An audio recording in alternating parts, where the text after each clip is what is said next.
Tuesday on Jassy turns a spotlight on a conversation Nigeria can no longer avoid: alcohol consumption and its growing impact on young people in public health. So the National Agency for Food and Drug Administration and Control, NAFDAC, has begun enforcing a ban on sachet alcohol, saying the move is about protecting youth and reducing alcohol-related harm. Supporters see it as long overdue. Critics argue it may not go far enough, or maybe miss the real issue entirely. So we're using sachet alcohol ban as a starting point to ask the deeper questions. How do young Nigerians get introduced to alcohol? Why has consumption become so widespread? What are the real social and health consequences? And is regulation alone the right way to tackle the problem? So this is a conversation about culture, about policy and responsibility. Don't forget to join the conversation via the WhatsApp number on your screen. But first, for months it hovered as whispers, dismissed, denied, downplayed. But now those whispers have been officially confirmed. Nigeria's Defense Headquarters has acknowledged that there was indeed a plot by some serving military officers to overthrow the government of President Bola Tinubu. What was first described as a routine disciplinary issue has now been clearly identified as a coup attempt, a grave violation not just of military ethics, but of Nigeria's constitutional order. According to the military, a full internal investigation has been concluded. Several officers were found to have been involved in planning actions that directly threatened democratic governance, and they are now set to face military judicial panels under the Armed Forces Act. The Defense Headquarters insists due process will be followed and that the institution remains firmly loyal to civilian authority. But this confirmation raises deeper, more uncomfortable questions. This is happening at a time when Nigeria is under immense pressure: economic hardship, rising cost of living, persistent insecurity, and growing public frustration with leadership. It is also unfolding in a region where coups and attempted coups have become disturbingly frequent, from Mali to Niger, Guinea, and Burkina Faso. And of course, we know Nigerians will have a lot to say about this. Let's take a look at some reactions. This is a serious wake-up call for the country. It's good to see the military being transparent and sticking to the law, but a coup plot is no small matter. Stability is what we need right now to move forward. Let's hope justice is served fairly and our democracy stays protected. Esperanza says so. This news only shows how badly corruption has eroded trust in government. When leaders fail the people, instability becomes inevitable. Nigeria doesn't need power grabs, it needs accountability, justice, and real reform. The system must change or the anger will keep growing. Accountability and discipline are crucial for any institution, especially the military. Upholding constitutional authority ensures stability. May lessons be learned, justice be fair, and loyalty guide actions so that service protects the people, not power. Jude, this is serious and it cuts both ways. If true, the military is right to investigate and enforce discipline. No democracy survives if armed officers think power is negotiable. Due process under the Armed Forces Act is the correct path. That is, transparency matters. Nigerians deserve clarity, not whispers. Coup plots, real or exaggerated, must never become tools for politics. Accountability, yes. Witch hunt, no. The Constitution must remain supreme. Full stop. Tiger on chain said that. Okay. You know, just before we go ahead, I just want to ask Tolu, the list there, are they the names of the coup plotters? Yes, those are the names that were released, yes. Okay, well, actually also notice that those names, most of them are northern. Somebody made that point this morning on radio. So what actually is the problem? Because you can see Bapa Hayatu, this Dangnang is from Plateau State. You can see so many of them, but almost the 16 names there, right? 14 of them or 13 of them are actually from the north. What is actually lacking? What happened? There's so many questions, deep questions you know, that need to be answered. Tolu made mention of the fact that, sorry, off camera, you made mention of the fact that in the beginning when all of this started, people came out to say that it was probably a coup plot, and the government actually kept denying and all that. People are also asking why did they deny it in the first place? But, you know, there are reasons, there might be reasons, you know, it could be because, you know, they're trying to keep the country stable. So I don't think their reasons work. Why? Because we're at a point now where they basically lied to the Nigerian populace. And you are already in an administration that has credibility issues with its news. I don't think personally, with the work I've done in communications, this for how many years, I don't think it was worth it. I don't think the lie or the denial of the coup plot was worth it. I think what should have been done was to sit down and determine your strategic communication in regards to this, not to gaslight a whole country, because what it feels like is that Nigerians were gaslit. And now I wonder, what is the shift? Why the shift now? You know, they can actually do a whole court martial without us knowing. Absolutely. So why the shift now in, yes, now affirming and confirming that it was a fact, a coup plot at the time when so many major newspapers, so many major news organizations were bringing out the news and saying that they were asking. We also continue to ask, and it was no. The answer was no. But Tolu was one of the people that says, I think they've lost more classified by denying info. But you no, I agree with. I still stand by that. But you only do that when you know long term you're going to keep it classified, or you're going to redact it. Not to come back out and then you know, acknowledge and basically tell people you lied to them. The challenge with us in Nigeria is that I don't think this government actually thinks that we're people that they need to be accountable to. You know, because there have been many issues that the government have left the people, the media especially, to speculations. And this is very bad when it comes to communication. Because if it had gone south, east or west, we would have still had to report it. But if you now leave those that should be able to control the narrative for you to speculate, it makes me fear that are there more deep-seated questions that we need to ask? Because it's all well with Nigerian military and the leadership of this country.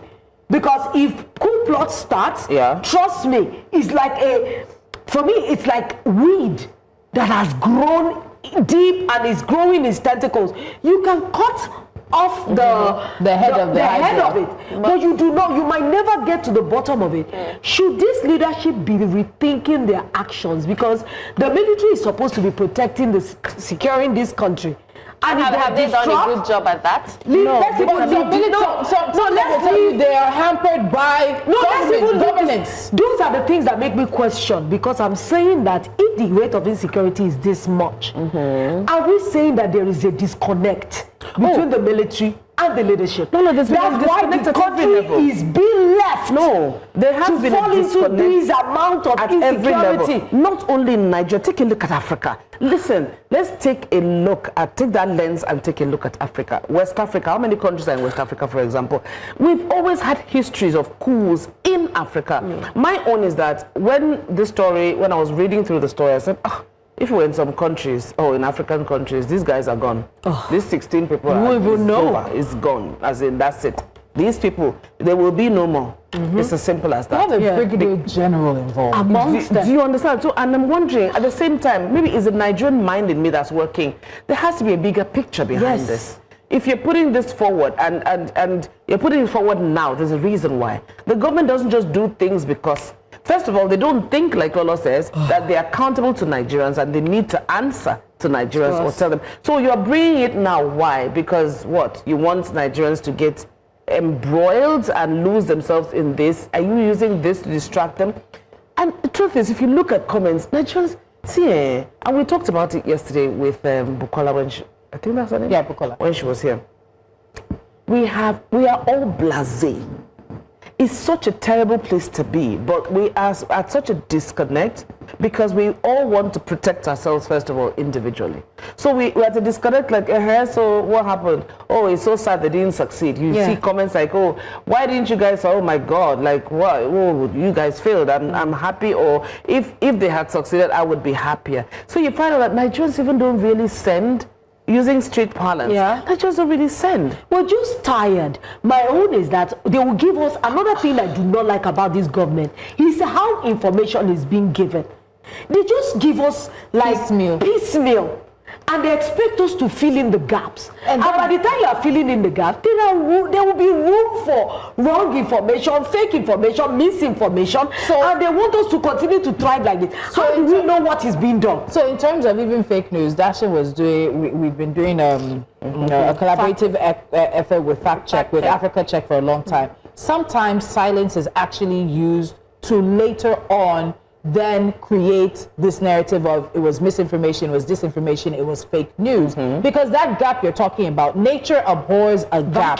People will put in their theories, they'll put in their conspiracy thoughts. And sometimes it's them that, not necessarily saying this government will now come back and say, oh my God, we see everything going, but that's fake news. Why did you not give us the real news when you were supposed to give us? And I think we also need to remind ourselves, Nigeria's military has been embroiled in corruption scandal after corruption scandal after corruption scandal. The one that comes to mind recently is when the Presidential Prerogative of Mercy Committee was almost pardoning someone who had siphoned, who had diverted arms meant for soldiers fighting for Nigeria. And then just looking on a good day, $8.9 million was recovered as part of arms procurement corruption, and that was to be returned to Nigeria. This is a story from Transparency International in January 2024. So we're not saying every Eke Market Day, but Nigeria's military has also found itself under the spotlight for the wrong things. Because it's not a justification. I'm not saying it's a justification to attempt a coup, but it is a situation in which you've already lost credibility.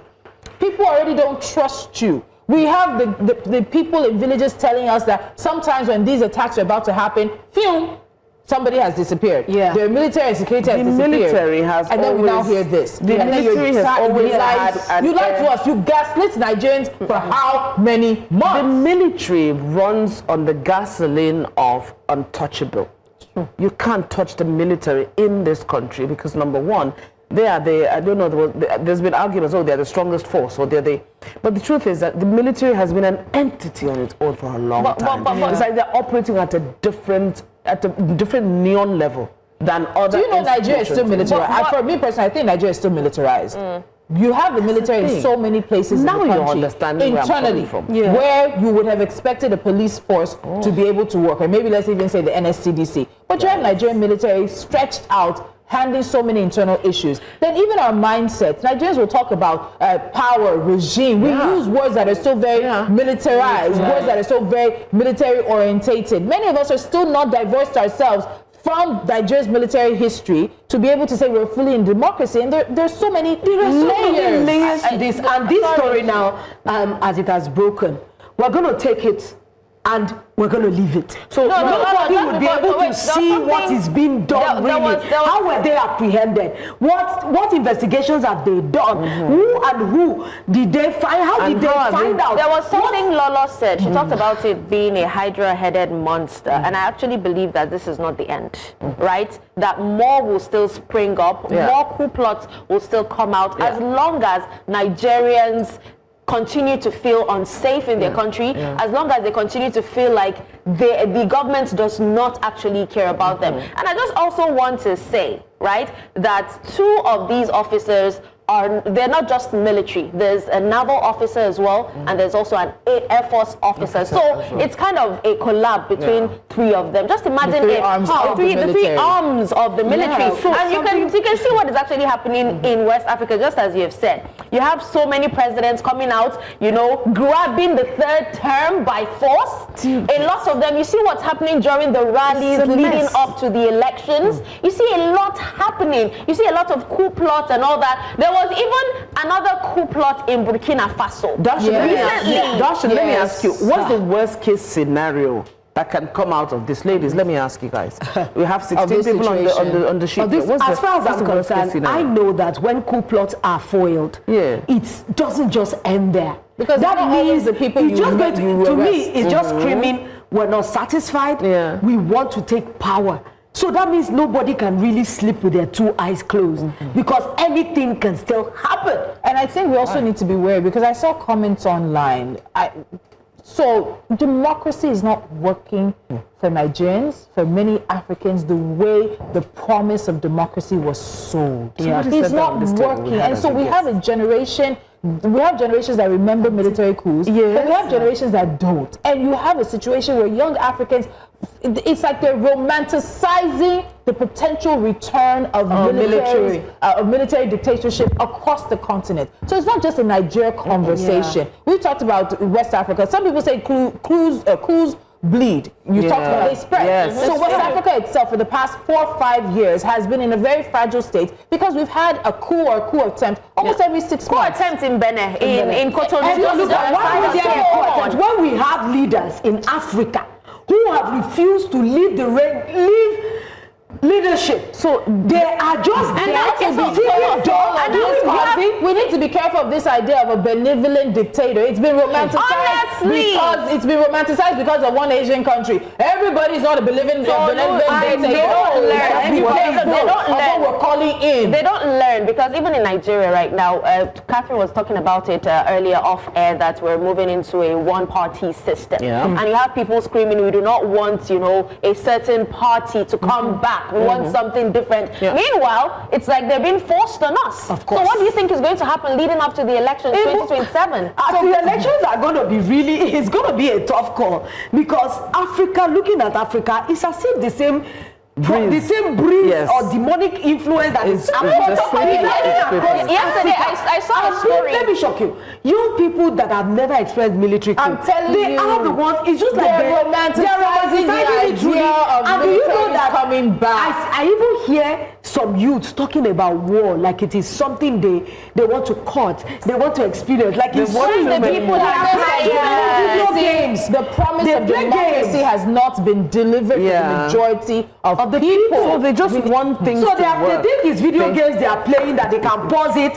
and go and have I'm sorry, but for the past 2 days, didn't you see what has been happening in Nigeria in FCT where there was the protest and they ran after the minister, that's Wike. It means it's not working. It's not working for them. And then yesterday I still saw Kogi State youth that donate 100 million naira or something. We need to go on break. Anyway, we need to go on break because this particular discourse, I know it cannot be the end on this table.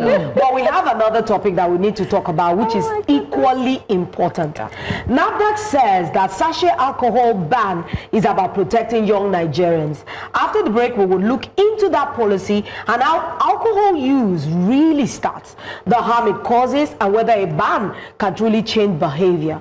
Our guest is someone who has been caught in the throes of alcohol addiction and now helps others. Seun Folaranmi is a substance use disorder and addiction professional, mental health advocate, and therapist. He will be joining us after the break.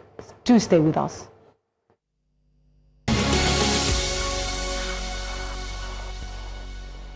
Well, it's time to take on a conversation Nigeria often sidesteps. Alcohol consumption, how it begins, and the harm that it quietly causes.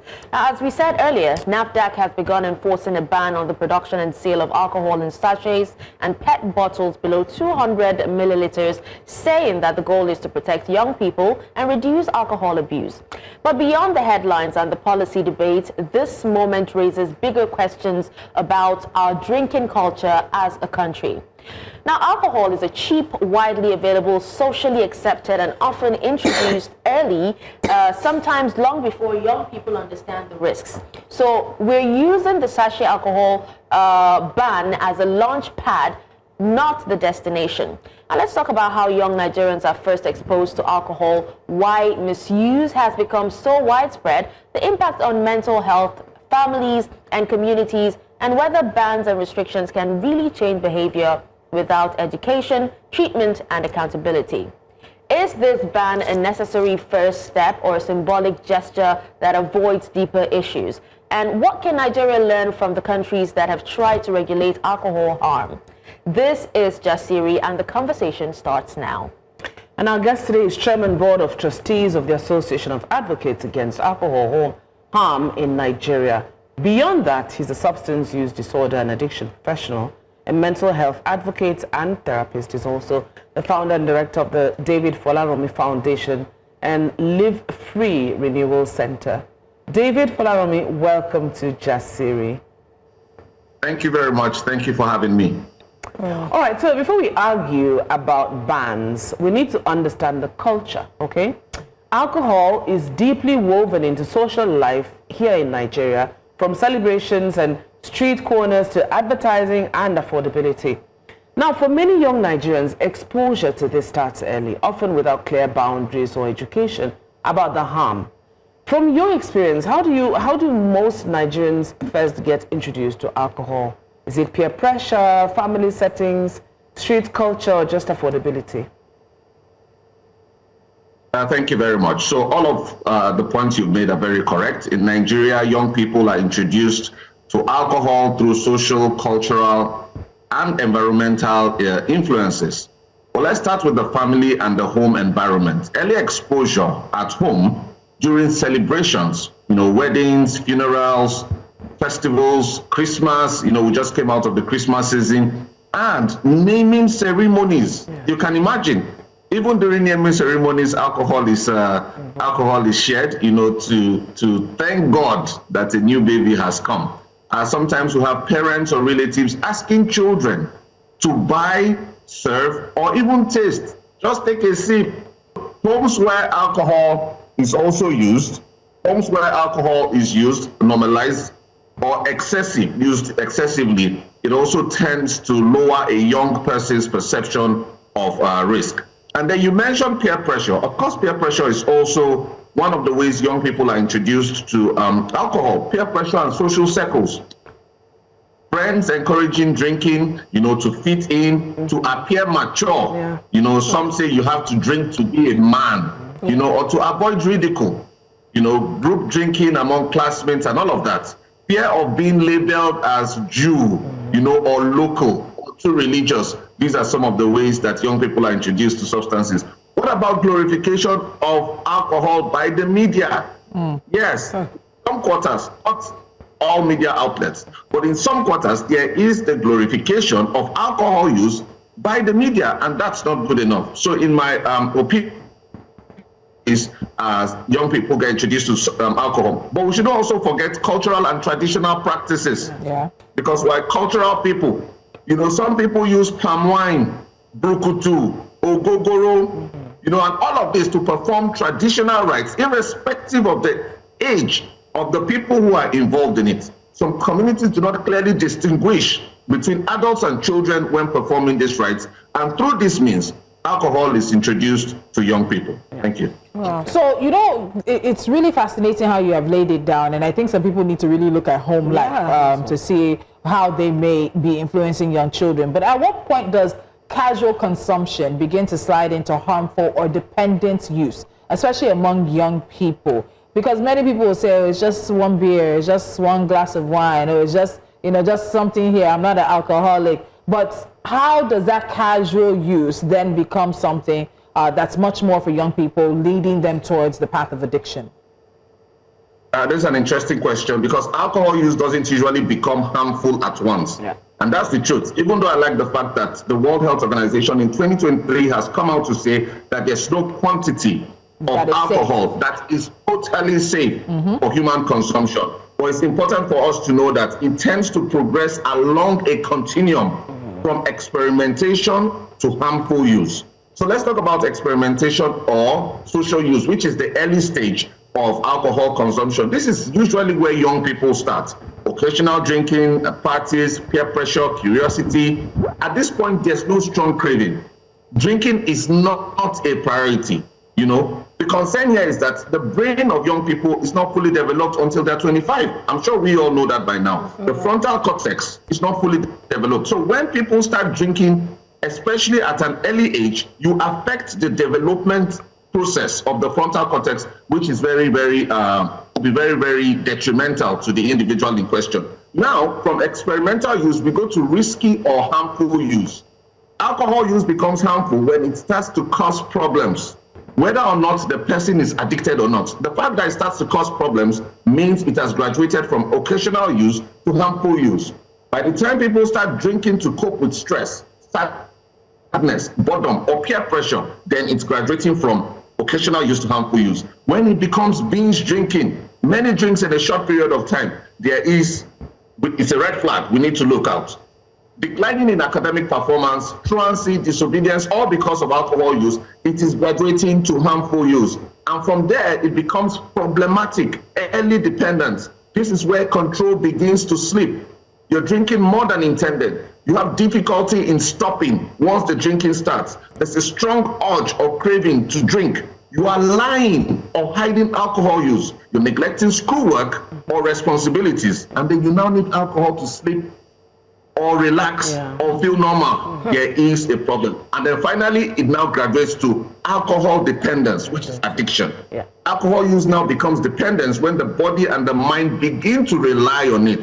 There's lots of control over drinking. There's tolerance. So the body needs more units to feel the same effect. You start experiencing withdrawal symptoms. That means when you stop using, you start experiencing shaking, sweating, anxiety, and irritability. And then when alcohol becomes a top priority, continue drinking despite consequences, there is now a big problem. David, very interesting conversation. You are laying down some hard truths, and I love it. But let's look at it again. Would you say Nigeria has a normalization problem when it comes to alcohol? Because everybody likes to be in the company of people that are doing same thing, and we just have a way of making it like, oh, if she's doing it, then it's okay. Everybody is doing it. I've gone to people that you expect to know better. They have alcohol bars in their offices, at home, and you're like, okay, is this okay? Then you begin to think that maybe it's normal. How significant do you think this sachet alcohol is for early initiation? Does the low cost and easy access change how young people relate to alcohol? Because while I was growing up, alcohol used to come in bottles, and usually it would be your dad that would bring out maybe a gin or an ogogoro.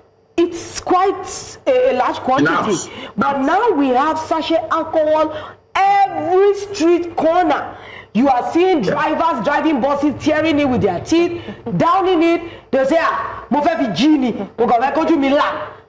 When I heard a driver say that, I'm like, how can this thing make your eyes open? So let's talk about, is it the low cost that is making this early initiation a normalization thing? Thank you very much. So the very first question you asked, we have a normalization problem when it comes to alcohol use and consumption in Nigeria, especially for those of us down south. Yes, I know it's a bit different when you go up north, but for those of us down south, we do have a normalization problem when it comes to alcohol consumption in Nigeria. And then the sachet alcohol makes it easier, accessibility, it's cheaper, and then it's easier to conceal as well. For people who even want to hide the fact that they are drinking or consuming alcohol, it's very easy to conceal. Now, I had situations where in a particular state, this sachet alcohol was sold by a primary school. You know, there was no fence between where it was sold and the primary school. And then we had several young children in that school who started drinking sachet alcohol because that place was like a major distribution hub.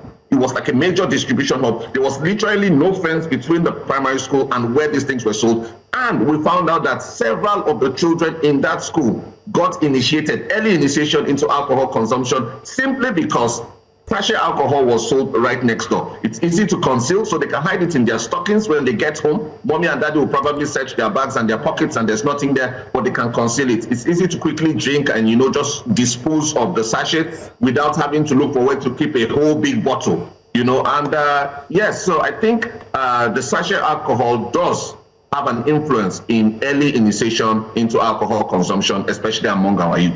All right, please stay with us, David. Let's take a quick break. We'll be back shortly.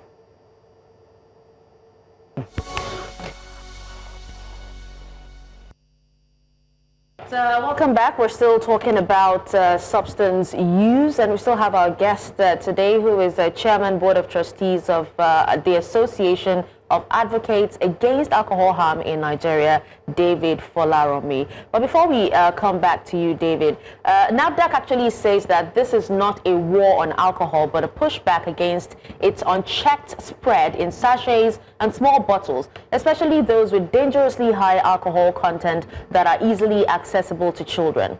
Now, according to the agency's Director General, Professor Mojishola Adeyeye, before her tenure, some sachet alcohol products contained about 50 and 90% alcohol. Between 50 to 90%, let's say it's right. Between 50 to 90% alcohol. So NAFDAC directed manufacturers to reduce the alcohol content to 30%. But producers pushed back, bypassing the agency to lobby the Ministry of Health, warning of potential job losses and also reduced investment.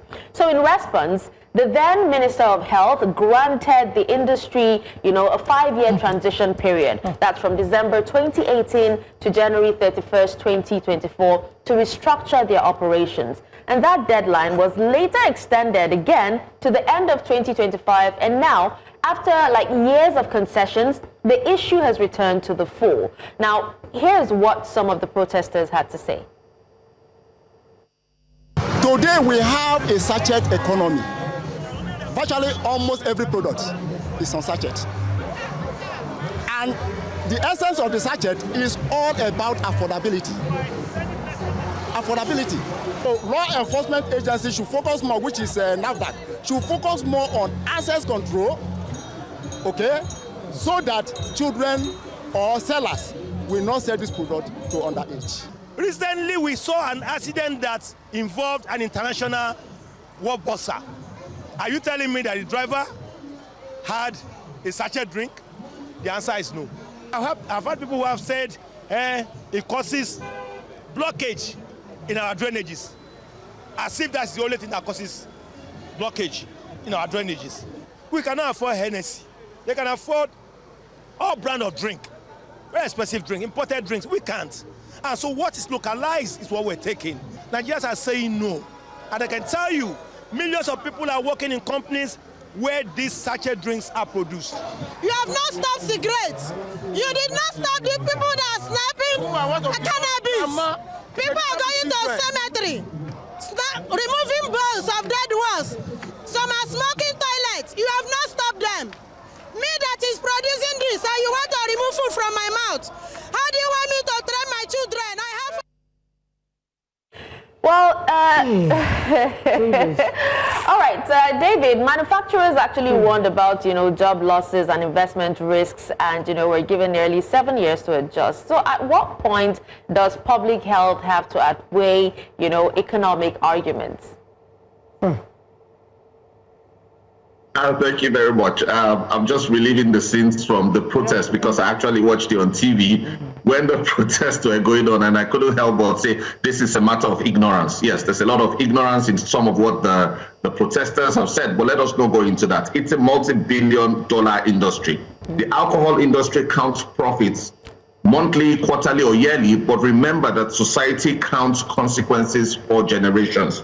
So people who are going to suffer the harm from alcohol, especially sachet alcohol, will suffer for it for generations. Now, this is not an attack. I mean, the ban is not an attack on livelihoods.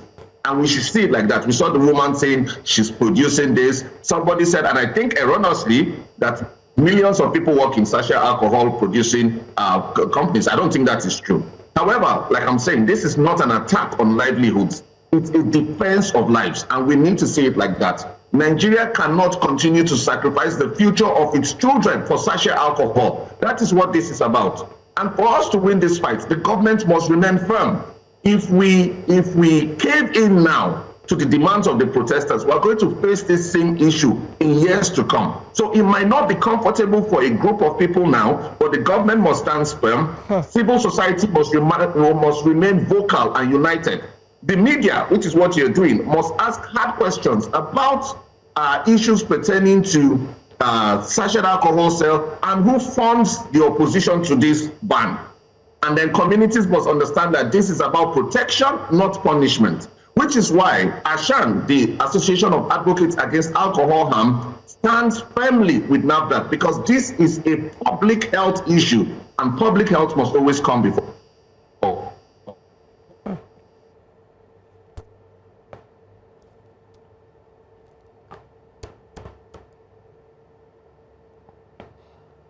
All right.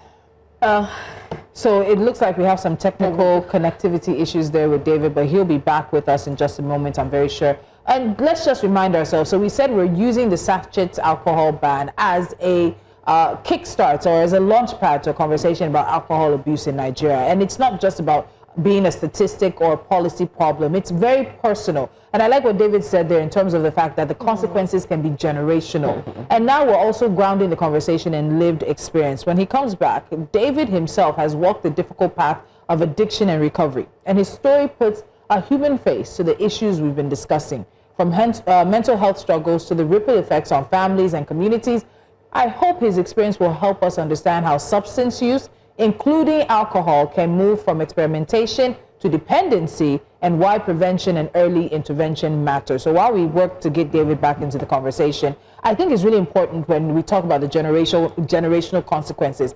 If you have a parent who smoked or who drank, you are much more likely to smoke or drink. Kevin is looking at me like, it's not in the blood. It's not that it becomes a DNA factor, but even their drinking so it's like they're drinking, how do you say? It's almost like because a lure. Because you've seen it, but then also because if they were drinking before you were born, it leads to you being much more likely to also drink. It's almost like the alcohol is normalizing it for you. Because Yes, it's just exactly. like how people get used to the food that they eat. Or in the South we eat eba, or Jabu people eat ikokore. If I put it before a dash and she'll be like, what's that? What is this? It's not the normalization of seeing alcohol use or your parents drink. It just normalizes people that put drinks in baby bottles. They say it relaxes the babies, helps them to sleep. We have a problem. Wait, I would love to see David's face because he's back now on what Lola just said. Just to remind us of our guest, David Falarimi is a substance use disorder and addiction professional, and he's the chairman, board of trustees of the Association of Advocates Against Alcohol Harm in Nigeria. Very critical conversation we're having today. I think I'm going to shock some people who are watching now. David, you were addicted to drugs for 7 years. You wrote that you spent all of your savings in the millions, sold your car. You were instrumental in the sale of your mom's house in an estate in Abuja to help pay for your drug use debts. And you were in and out of rehab. So how did you find yourself? Because we've talked about how early, 15 seems to be the age, WHO and others say that many young Nigerians are exposed to alcohol, but it's not just from there. So looking back at your experience, do you think we're doing enough to teach our children about the harmful short and long-term consequences of substance abuse? And I need to preface this by saying, is alcohol a drug, David? Because as we're saying substance abuse, people might be thinking we're talking drugs. Is alcohol a drug? Is it a dangerous substance? What's the definition of what a drug is, or what a substance is? Again, according to the United Nations Office on Drugs and Crime, a substance is any substance that could be illicit or illicit. When taken into the body, acts on the brain and the spinal cord. It affects the way we think, the way we feel, and the way we behave. So when we put these three components together, the way we think, the way we feel, the way we behave, that puts alcohol into the category of what a drug is. So yes, in fact, alcohol is indeed a drug. So talk to us about your own experience and what you think how we are not preparing our children for the situations in which drugs or substances might be placed in front of them and they need to be able to say no and walk away. So absolutely, I don't think we're doing enough to prepare our children on issues that concern alcohol consumption, drug use and misuse, and what have you. In my case, I started using drugs when I was 24. I'd finished secondary school, I finished my first degree. I was in London doing my master's degree, and I just mixed with the wrong crowd. And I started drinking excessively, and drinking gave birth to using of other substances. And from there, it was downward spiral. I didn't gain that master's degree, came back to Nigeria, a full-blown drug addict. And like you said, the next 7 years was 7 years of pain, not just for me, for everyone that was concerned, my family, my friends, the church I belonged to. It was 7 years of torture. It was 7 years of agony. It was 7 years of addiction. In that period, I lost 4 of my friends to drug overdoses. So it's not something that we're going to wish on anybody. Even if I had a worst enemy, I wouldn't wish it on that person.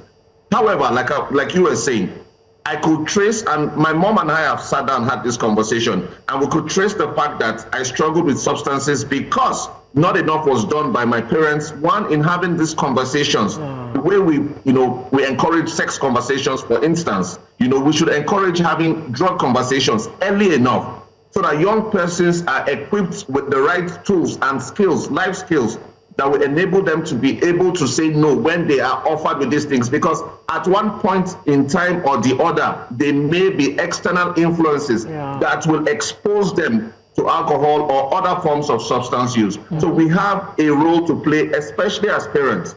I'm a big preacher of prevention. I preach prevention, because I've seen firsthand what alcoholism, substance use can do to a person and the person's family. So it's better we prevent it, and prevention starts at home. It doesn't end at home. The school has a role to play, the media has a role to play, the community has a role to play, and our faith-based organizations, the clergy. You have to embrace the message of prevention. Put it into your sermons, be it in the mosque, in the church, and if you were a traditional worshiper. Please also talk about substance use and alcohol intake. Thank you. Wow, I like when people, every time I see people who have walked a journey, it puts a human face to what we're talking about. Because when we just say drug abuse or substance abuse, people just say chalk it up to, it happens to people. But thank you so much for sharing. But let's talk a little more. At what point do you think things could have gone differently for you? Because for everyone who has overcome an addiction, there's always that moment that could have changed everything. What was that moment for you? And was there a moment where early education or family intervention or access to support might have changed the outcome? And what lessons should parents, schools, and policy makers take away from this? Because you said you were in London. Sometimes that means disconnect from parental control, or maybe oversight, support, or support, or maybe cultural difference. There's so many nuances to just that little. Can you educate us a little more? Okay, thank you very much. So like I said, first of all, if my parents were aware of what was obtainable in terms of substance use and the problems it can cause, then we should have had the conversation earlier enough. There's something called the law of first mention. It should always come from the parents. I always tell parents that if you don't tell your children the truth about alcohol and drugs, people outside are going to tell them lies about alcohol and drugs.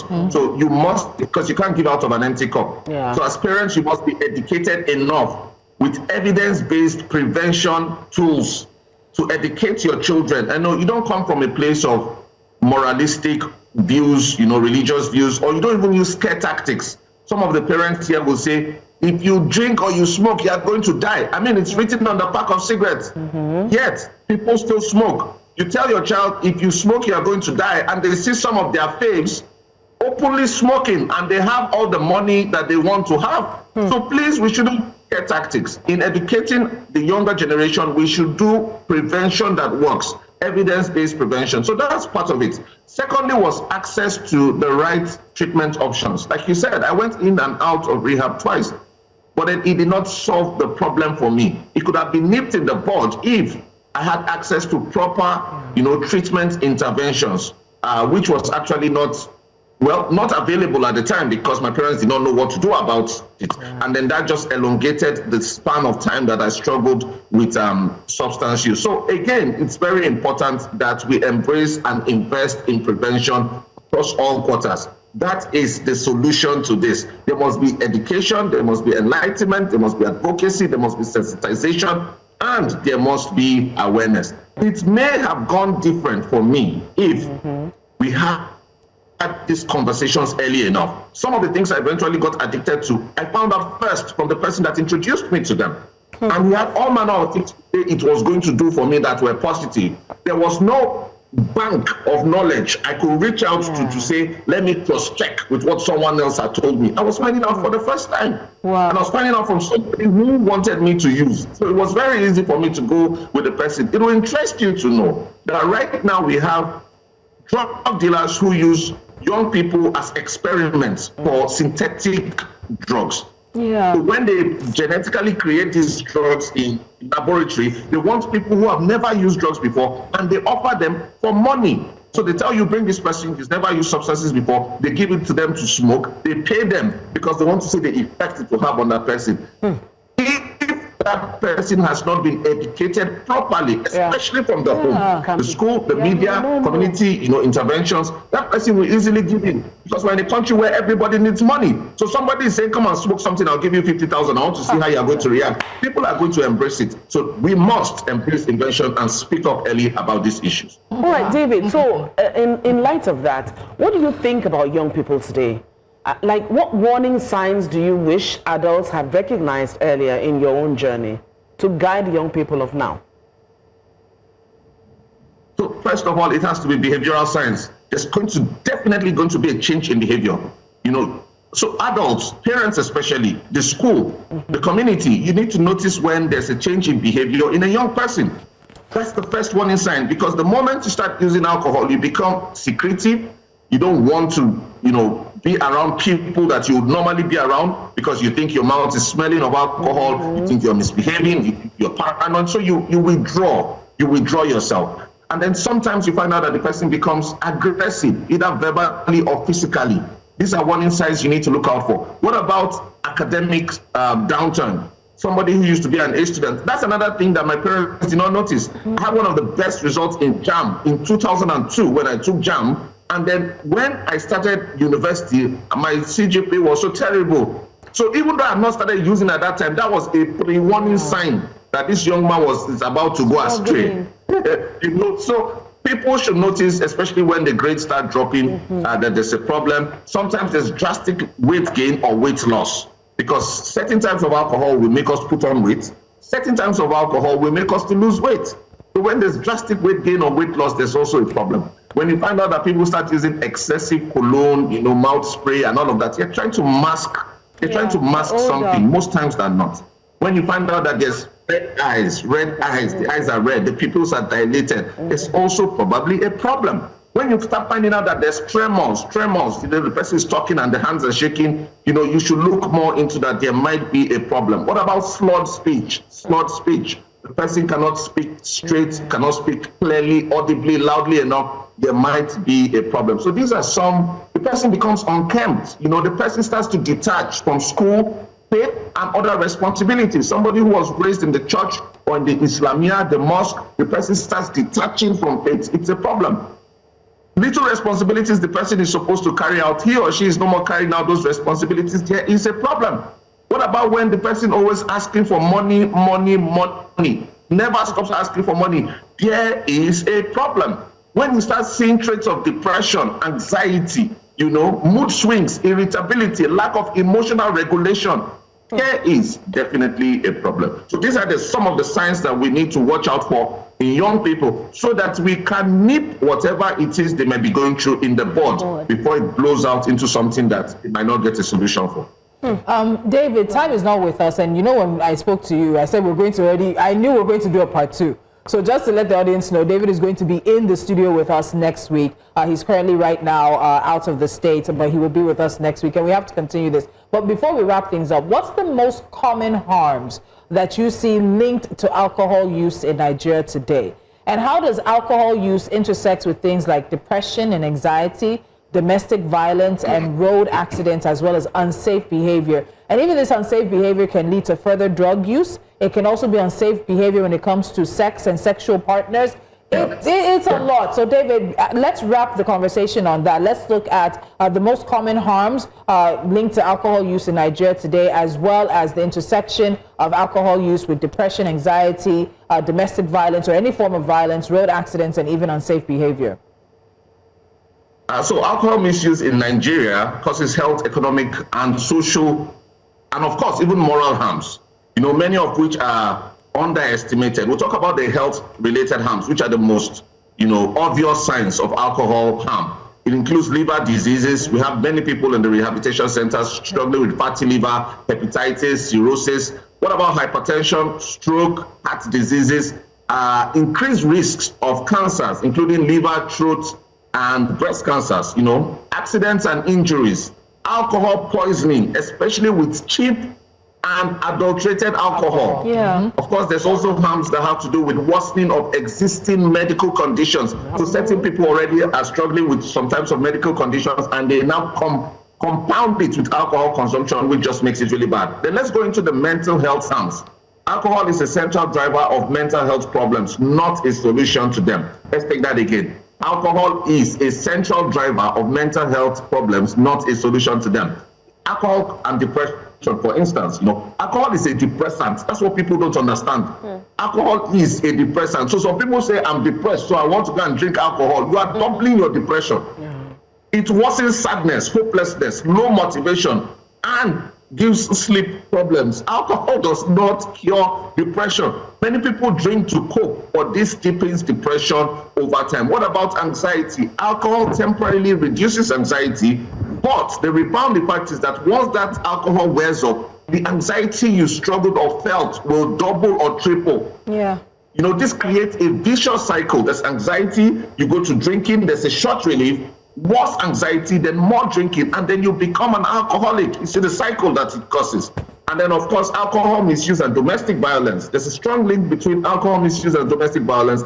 I'll tell you for free, we have a 79-year-old man in our rehabilitation center. It's heartbreaking that he still drinks and beats up his 72-year-old wife.